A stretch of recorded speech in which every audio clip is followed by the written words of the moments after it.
All right, so let's start with the DXY. So what do we have on DXY? Don't forget, earlier today we discussed the economic heat map, the US economic heat map. If you're just joining, probably you skip the video and you miss out on the first section of the economic heat map. All right, this one for you. Yeah, I will take you back. So you're lazy, you don't want to watch the economy. Yeah, this is it. So first off, we discussed about the impact of this data before the US government shutdown. Okay, that happened on the 21st. On the 1st of October. Okay, so we got some data. All right, and based on all of those data, we can see that the US is actually doing very well. All right, we have the 55% USD impact based on all of this data. We're talking about the growth. Okay, let's actually do it like we should. So we're starting with the growth part of the economy, the growth part of the economy, the inflation part of the economy, and we have the labor part of the economy.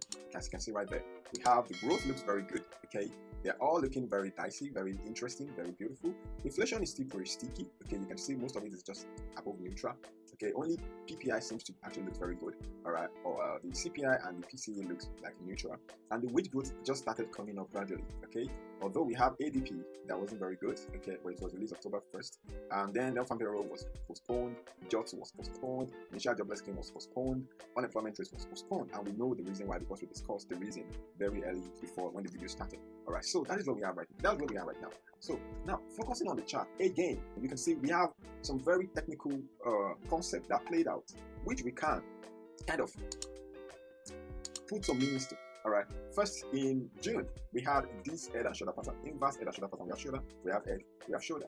This neckline was broken and the market went back up. And market went up, and because of some sticky inflation, bad labor market, Fed holding on from cutting rate, we got this intense weakness resuming back to the dollar. Although this particular region right here at 9,700 was never broken. Okay, we got it right here, support. We got it here again as support. Okay, now again we are getting almost the same thing. We have a shoulder here. Okay, we have a head here.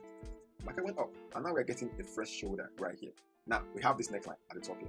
Are we gonna get the market break above it, pull back, and this time it's actually gonna rally to the upside, or we're just gonna get the neckline broken?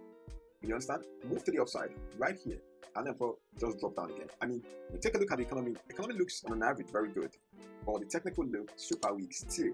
So I am on the sideline right now, the dollar. Although if I'm gonna probably focus more on the economy, I would say that I'm betting on this particular move. Okay, at least this particular move. I'm not sure if it's gonna break above 100. Okay, 100 region at the top here, but at least I want to get this 100 getting tested by next week.